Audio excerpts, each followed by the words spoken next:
Line's good. Never on. Whoa. Hard. Release.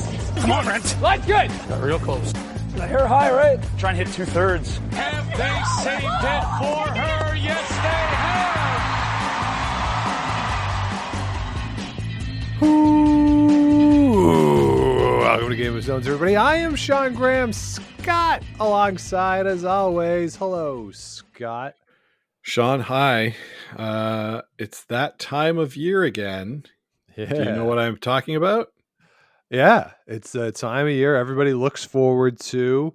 There's calendars, there's countdowns, there's things just all over the place. It seems every year gets earlier and earlier as people start preparing for it and getting excited for it. And the music starts, you know, all the songs that people have written to commemorate and celebrate.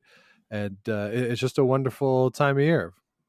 Yeah, it's time for the Stoney Awards. That's right. The 2023 version of the Stoney Awards are here. The anticipation has been building, and now we are here for the 2023 version. This is at least the third annual Stoney Awards. I will look and I will post with the appropriate number, but as I sit here and speak, I believe it's the third annual Stoney Awards. Always fun to look back on the year that was in curling. Frankly, we should really do this in the spring because the curling season ends and we can kind of reset then.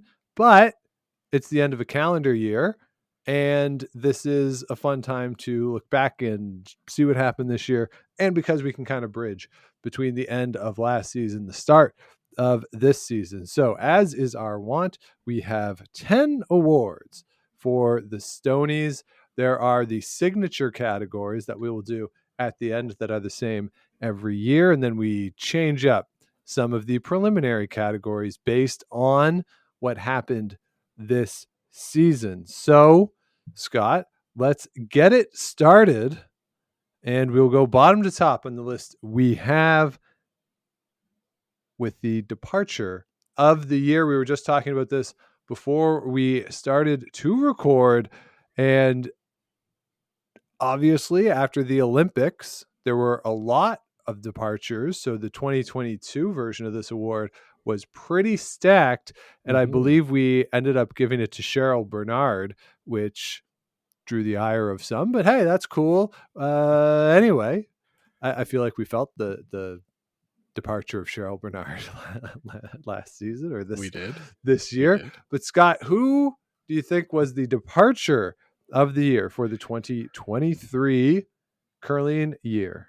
So, Sean, there was a couple that we could, mention in passing. Some honorable mentions. We'll say, Breyer, Hurleman, Schwaller, taking a step back from that World Championship team.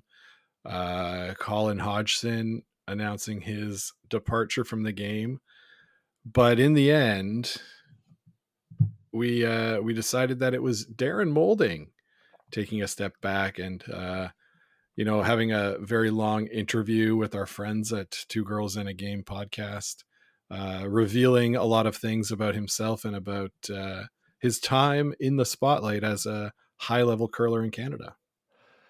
Yeah, so Darren Moulding steps away a little later than most players announce that they are stepping away. He waited a little bit deeper into the summer as he considered what he wanted to do moving forward. Of course, well known that he is an ice maker, kind of a rink rat type of guy. I first encountered Darren Moulding at the 2012 or 13 Canadian Mixed Curling Championship, an event that he won here in Ottawa. Beat Sean Meacham, who still is one of my favorites, in the final of that event over at the Rideau Curling Club. So Darren Moulding has been somebody who I'd at least known about and sort of followed for a decade now. He kind of came onto the men's scene widely once he got hooked up with Brendan Bottcher. They obviously had that run, an incredible, and I don't mean incredible necessarily the positive way or even a negative way, just like kind of an incredible to see breakup of that team when Darren was informed that he was no longer going to be on Team Bottcher. And then a kind of a really nice run there with Tanner Horgan and Jacob Horgan last year coming in with Colin Hodgson. That was a fun run, making it to the playoffs there at the Briar. So a good run for him, and certainly wish him and everyone who took a step back from curling all the best in their future endeavors. Yeah, that's right, Sean. That's right. What's the next category we've got on the docket? All right. So the next couple categories are about stories from the Nice. year.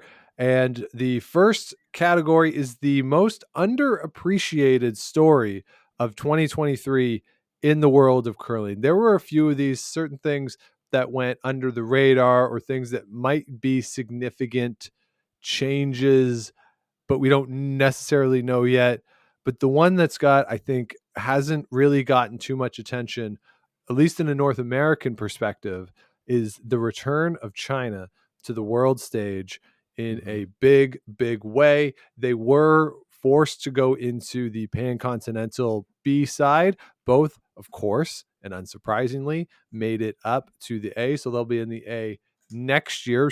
And the Worlds would be then the next step. So the Pan-Continental gets a lot better with China back in it. We'll see what happens with mixed doubles and what 2024 looks like for China on the mixed doubles side. But Scott, I think arguably the biggest immediate impact of the return of China to full-time competition in global curling is on the wheelchair side, where Haixiao Wang won again.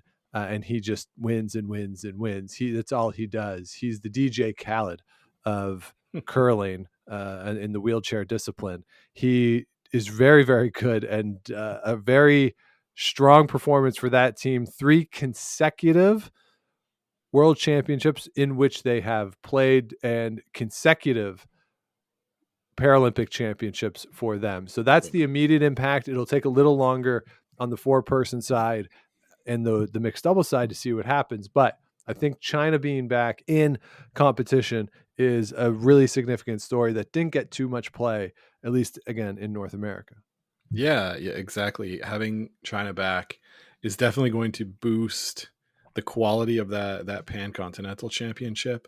It's going to boost the caliber of the fields at the Worlds eventually, not this year yet, but they'll definitely have an impact. And you're right, I don't think that's really been thought about because we haven't seen those kinds of world events just yet. You know, we've seen the slams with a lot of teams from Asia and from Europe participating and winning those kinds of events, but haven't had anything from the Chinese yet. But you're right, that is really something that's coming and that's going to play a big role in the next years before the Olympics.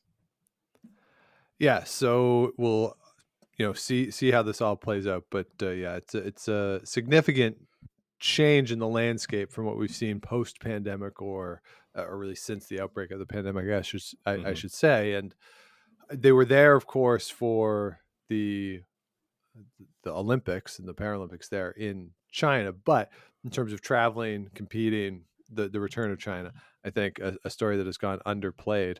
So next up on the 2023 Stoney Awards, it's the non-story of the year. This is something that people had been anticipating, had talked about. We had done podcasts wondering what will happen. And Scott, the non-story of the year, the Curling Canada changes to Olympic qualifications didn't really change much. Structure largely the same. And the trials for the 4-person, it's going to be a week earlier. Mixed doubles a year earlier. But ultimately, with all of the buzz about David Murdoch coming to Curling Canada, he's overseeing high performance. This was kind of a nothing burger when it was announced. Like, I think we did a show and we're like, okay, wasn't really blown away. And for all of the talk about what is he going to do and what do the athletes want and what do the fans want, and how do you balance, because that's a major revenue generator for Curling Canada, it was kind of like, okay. Yeah, we might look back on it and see it as kind of the the first tremor before a big earthquake that might come down the line. Yep. Right. But for now, no, not a lot of significant changes for Olympic qualification on the 4-person side. The paths to get there may be a little bit different, but not too huge. So yeah, really a lot of speculation that went into that sort of around the beginning of this calendar year. It sort of turned out like no Yeah. big deal. Yeah. All right, Scott, what's next on our list here?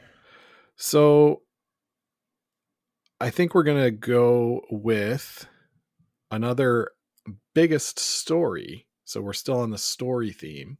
Yeah. Biggest curling story of the year. And, this can be whatever you want. Could the story be, our epic rise to the A division at the Ottawa Curling Club Monday night? I mean, yeah, that could be the story. Yeah. I sat 8 in a men's league game when I was Yeah. skipping. That was pretty big. Really shaking, your knees buckling a little bit with that pressure on. But Sean, the story that got the most headlines, the most re-X's, do we say re-X's? No, retweets, a lot of sharing on social media, was Brad Gushu just handing it to the organizers of the Pan Continental. And I know you like this story, so I'll let you go. Yeah, I do like this story. I like older Brad Gushu just sort of going at stuff. I really love it. He's still my favorite answer I ever got in a scrum to a question I asked when I said, hey, like, why is it the same skips in finals all the time, independent of the lineup changes? He said, well, we're better than everybody else. Okay, yeah.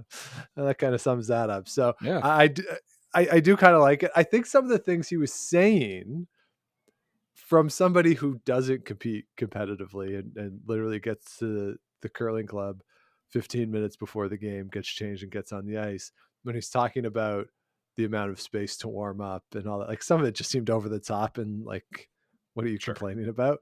But I loved that he was so open about how he felt. The idea too of, well, maybe we just won't do this again, that we're not getting paid for it, given the larger ramifications of the event, that it is a world qualifier, which is an Olympic qualifier. So there is kind of all that in the process.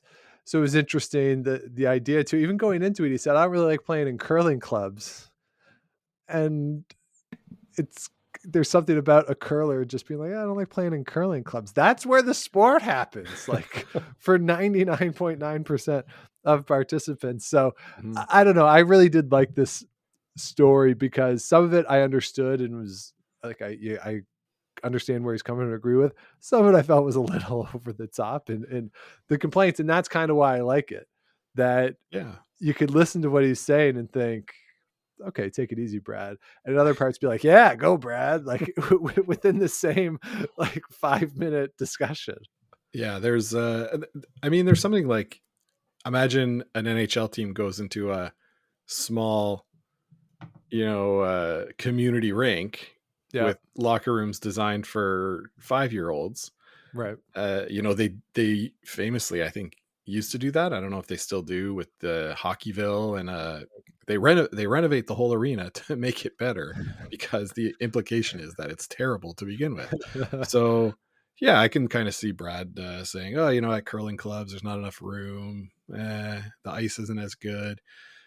So yeah, this was a fun story, and I think prompted an emergency podcast from us and a shout out to my buddy Cam, who texted me about it. So good on the curling news got to the larger community on that story.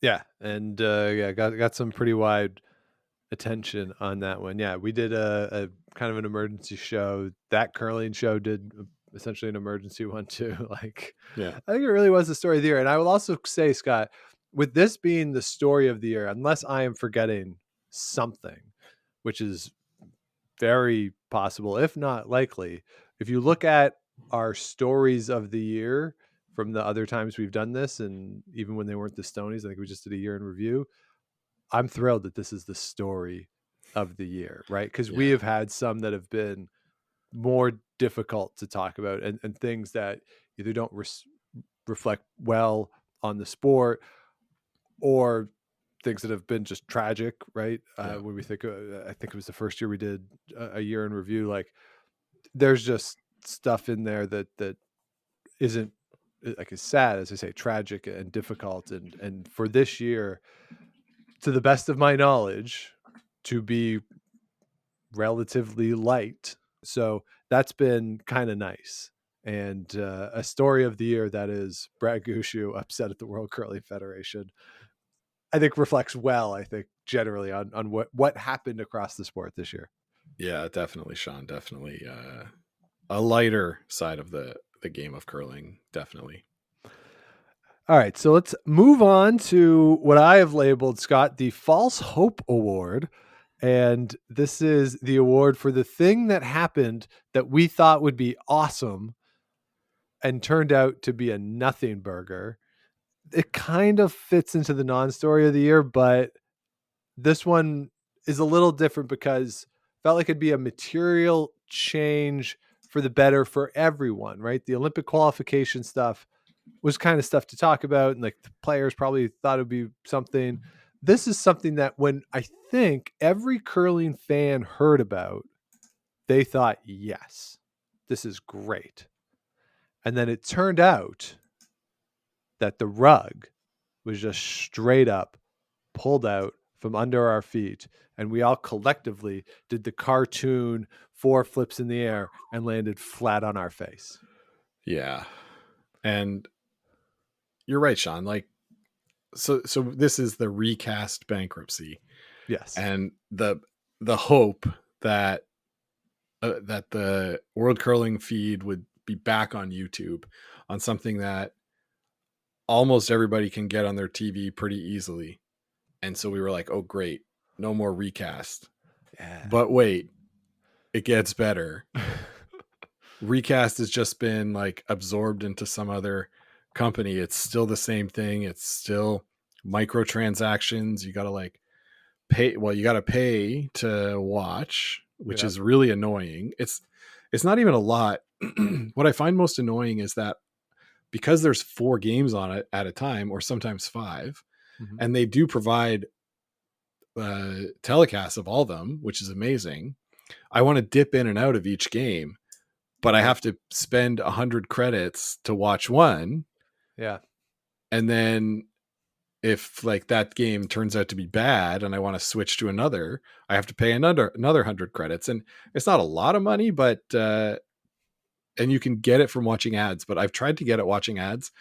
Maybe it's because I have like crazy ad blockers in my house that I built myself, but you don't get very much for your ad watching. So I did pay when I was in Europe for the Worlds, but yeah, anyway, it's just annoying that we have to keep dealing with this platform that is not responsive. Maybe a fee for the draw would be pretty good, and you could watch any of the games on the draw. Yeah, as opposed to, I think they do an event pass, but when it's in Europe for the Euros, for instance, don't really want to buy an event pass. So, because a lot of the games happen when I'm sleeping and working, and therefore it's harder to get your money's worth out of an event pass. But yeah, it's when you buy single game, draw pass would be fine, but I don't know. I don't understand fully how so many people seem to be able to monetize off YouTube.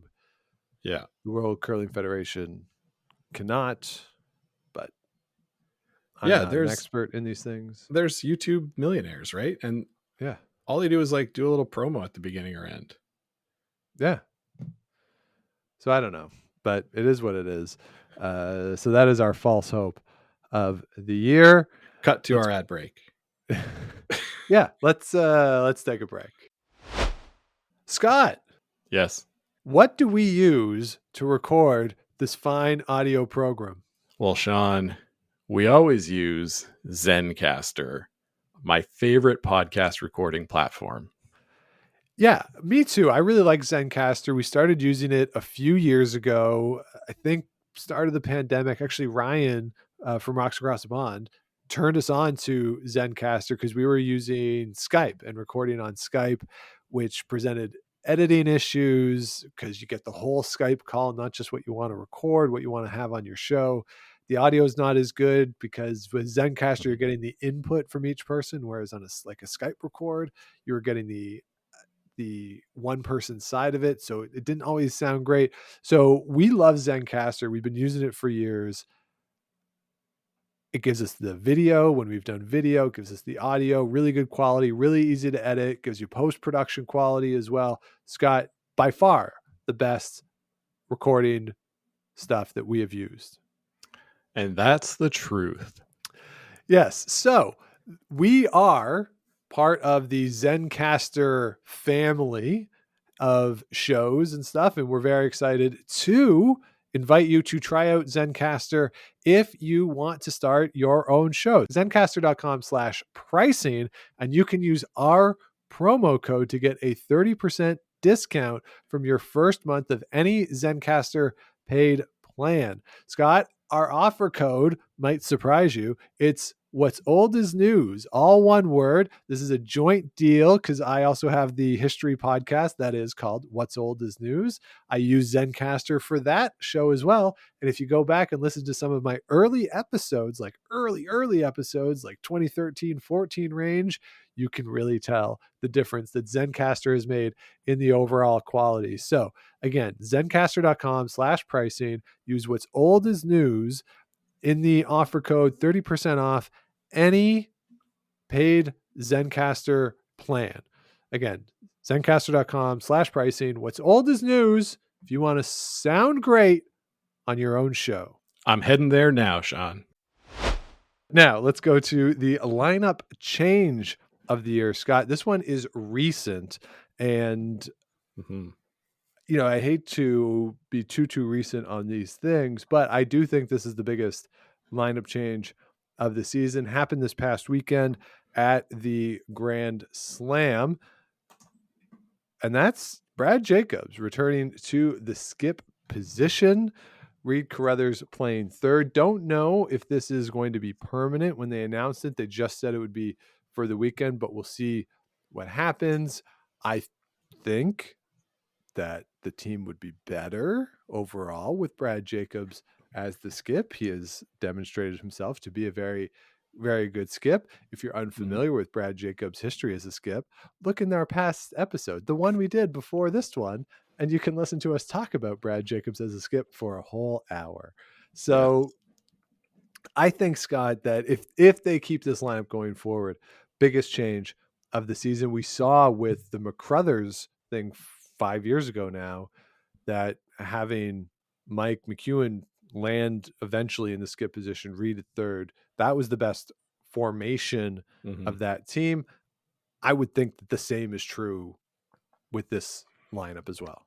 Yeah, and we praised Reed's sort of ability to bridge between the front end and the back end. Yeah, between Mike McEwen and the front end there. So I think this makes a lot of sense, and I know that he wants to be a skip, but sometimes you think, well, maybe just do what you're best at, and it's been shown, right, that he's best in that third position.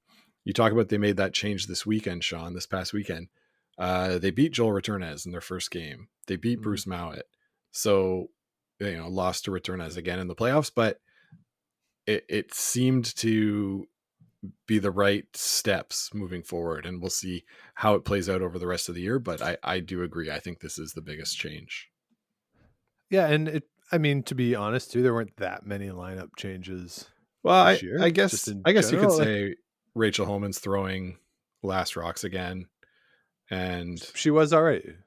Well, but she's calling skipping the game, she's like truly skipping now. Yes, and they've been on a heater all fall as well, so that could be there. But I think this one will be a little more impactful in bringing that team into the top tier of men's teams, where Rachel Homan's team already was. Right, and in a position where I mean, Manitoba is obviously always tough because it's Manitoba, but I believe Dunstone already has a spot. So in the Brier, so Manitoba's gettable, right? Yeah. Like it's a more wide open Manitoba than maybe we've seen in the past. So you kind of got to like their odds for the Manitoba playdown. So at least I like them more with this lineup. I do too. All right, so those are the 6 from the changing every year ones. So let's go into our premier awards, the prestigious awards. So I will put on my black tie for this, my bow tie, get my tux on with the nice tails and everything. Good. We will start, Scott, with the we'll change the order here based on the list. I think we'll end with the team of the year, which I think is usually the premier one that we go with. So let's go with the game of the year. Scott, we were talking before we went on. We watch a lot of curling games, so maybe that's part of some of the struggles, but I don't remember too many real signature games from the 2023 season. There were good games, there were fun games, but I don't remember any real signature games being played.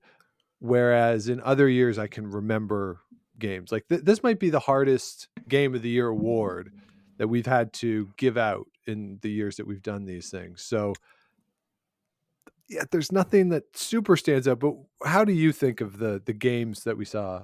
Just in general this year? Yeah.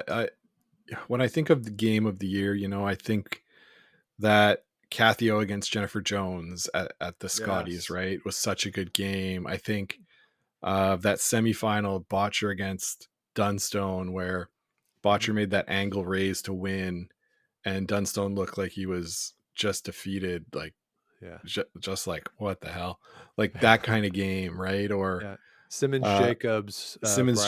That final we had the Jones Anderson in the 2021 trials. Yeah. So those kind of signature games, right? We haven't really seen, or I don't get the impression that we saw it, or at least we are not thinking of it if we did. Yeah. And maybe there's a mixed doubles 2019 Women's Worlds final. Like, yeah, that was incredible, right? Yeah. So we've got those as the context for this one, and maybe there's a mixed doubles game we're not thinking of out there. Maybe there's a slam game that was so great, but they're all kind of the same, and nothing really stands out. So we decided to go with the Euro final of the women's side of the Euros that just finished. Constantini against Tirinzoni, and it went down to the wire. Draw for the win in 10th was made by Alina Pats for them to capture that however many consecutive European / World Championships they've won. I don't think they've won a bunch of Euros. So no, I believe that was I think it was their first Euro. We will fact check that, but yeah, that game goes to the 10th end. Pats makes the draw to the button in the 10th to win. Also about that game, they burn the first end with the blank, and then that's it in terms of blanks. Each team cracks one deuce. The difference is a steal of one for Tirinzoni in the 6th end. And then, but when you look at just in general the shot making in that game, Pats is 86%, Constantini is 88%, Tirinzoni 84%, Matisse is 85%. Like as a team, Switzerland's 90%. Italy 84%. So you're looking at high level shot making in those or in that game. And that's where I'm thinking that you have this close game with stakes, with high quality performances. So that's kind of where I'm thinking in terms of the game of the year. And it was their first win. They lost the final in 2022, Tirinzoni in 2018. As well, but first Euro championship for Silvana Tirinzoni. Yeah, just really, really great week. And the Swiss women curling, we've talked about it for a long time. All they do is win, no matter what. What? They're the DJ Khaled of women's curling. That's right, John. Yes. All right. Now let's talk about the DJ Khaled of men's curling for the shot of the year. I think there's only one choice, one option. The Nick Edin spinner at the World Championship to get into an extra end. This was bonkos. Yeah, I think we talked about it a lot during our podcast after the Worlds, and it's just one of these shots that ends up making like regular Sports Center, highlight of the night, all that kind of stuff. Even in the US, absurd. It's absurd. It is. It's this kind of like trick of physics that you don't think is possible. So yeah, no real competition there. As much as we sort of struggled to think of what the game of the year was when we thought of shot of the year, this was a no-brainer. Yeah, this took about 4 seconds. Yeah. It took me as long to write down the word shot of the year to know exactly what it was. I think though, we were talking on Monday after the game and you were like, I don't know, could it be this? And then you went, right. Obviously. Yeah, it's obviously. Yeah. Yeah. So there you go. That's the shot of the year. We will not be taking comments on that one. The other one, sure, you can disagree with us and let us know. Shot of the year, that's locked. So let's move on to our final two. First up, Scott, the player of the year. This goes to, well, who we think the player of the year is. That can mean a lot of things to a lot of different people. But for 2023, who are we thinking, Scott? So, Sean, there's a lot of players that we could pick for this award. Stefania Constantini's had a great year. Silvana Tiranzoni, Alina Pats on their team. But really, there's only one guy who's wearing a cool hat that says the word trucks, and that's Joel Retornez. I'm looking at a picture of it now. And the story, this comes via the Grand Slam of Curling, is, quote, I was in Halifax for a couple days before the Pictou County Slam. I went for a walk in the mall. I couldn't find anything to buy. So I said, okay, I'll enter this store. He went in, saw a bunch of hats, liked it, and bought it. It's a green hat that says the word trucks on it. Yeah. And it's really great. Aside from that, he had a good year. His team has won 3 Grand Slams in a row. Yep. In the fall, they're on a real heater. Had a great run at the Euros, went undefeated through the round robin. Unfortunate to lose and then miss the podium in the playoffs, but overall, awesome season for this team, and they're really looking to peak going into that 2026 Olympics.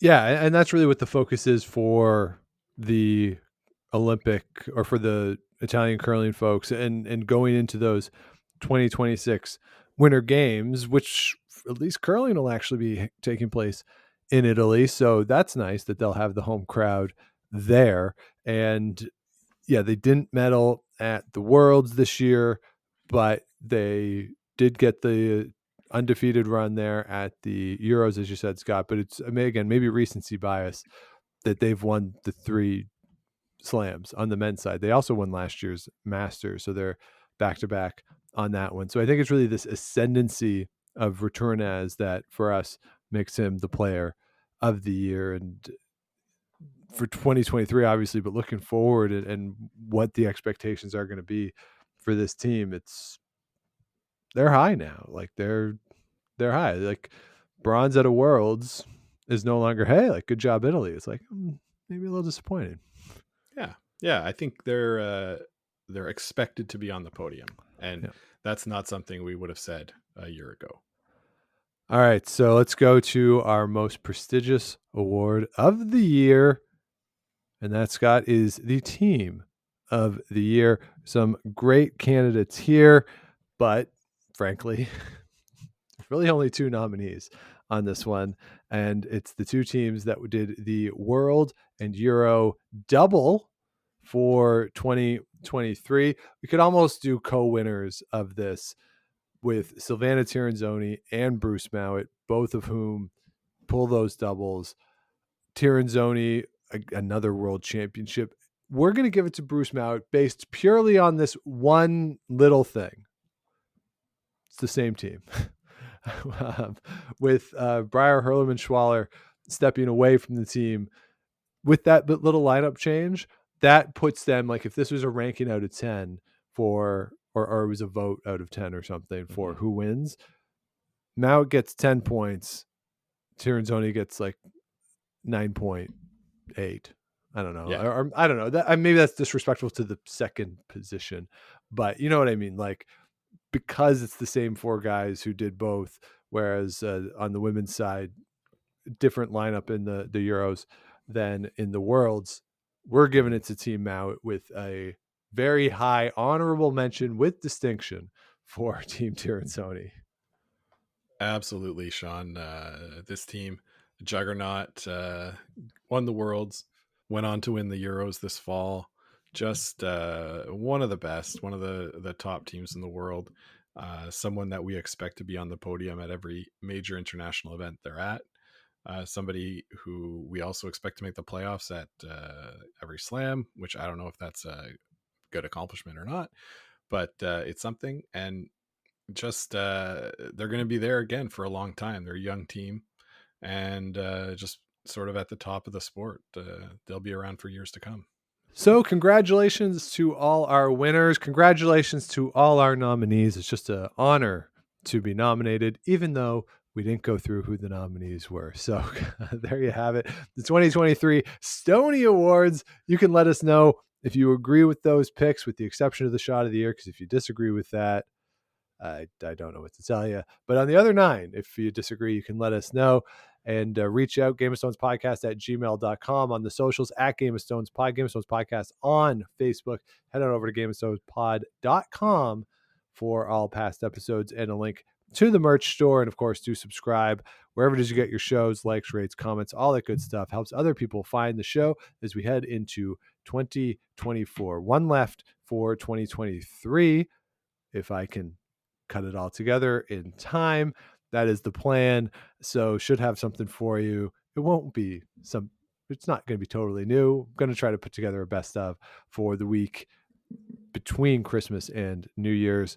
See if I actually get that done. But that is the plan, and we'll be back with fresh stuff for 2024. So Scott, it is the end of 2023. How would you summarize your personal year in curling? I think it's been a lot of fun, Sean. We formed a new team at the start of the 2022-23 season, getting ready for this quad. And I think that's really gone well. We've gelled as a team, played a lot more games together this year. We went from being D6 to getting into the A division. That's true. Twice, fell out, got back in. We were talking on Monday night after our game that, we went 0-5 in A this round. Yep. But most of our games were pretty close.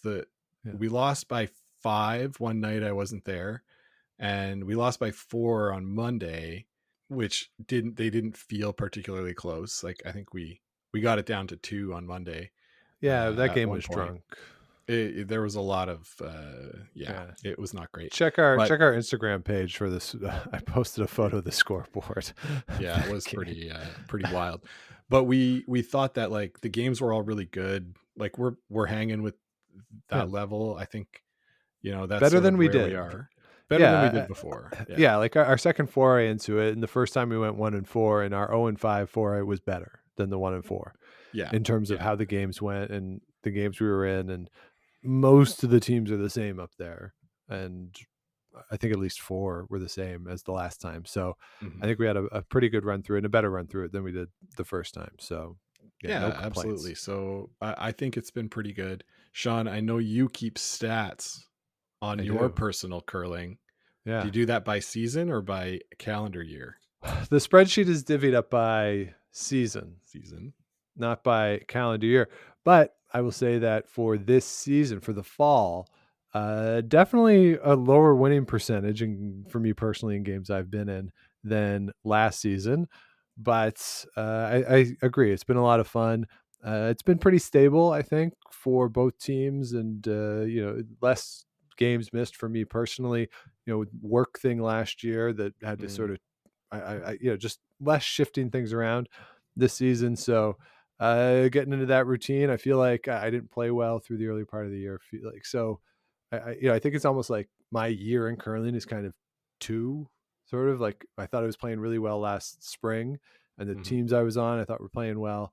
The fall has been a bit of a struggle in terms of win losses and my personal performance, but it's been a good time, and always happy to be out there on the ice. And that's what matters most, right? Absolutely. Have fun and play fast. That's all that matters. So hopefully you all are enjoying your seasons if you're playing. And if not, hopefully you're enjoying watching the games on the TV or the streaming, wherever you're getting them. And we thank you so much for listening and following along with us as we go through and talk about the sport that we all enjoy so much. So we really do appreciate those who listen, whether you listen every time, whenever you can, so often. If the title strikes you as interesting, we're very appreciative of it. So thank you, everybody out there, for a wonderful 2023. All the best to you and yours for the holiday season, and we will look forward to talking to you when the calendar turns to 2024. Oh, you have nothing to say to that? That was just so perfect, Sean. I just thought, wow, what a way to end it. Just bang on. All right. And as always, keep those brooms on the ice and don't dump that intern. Make the final.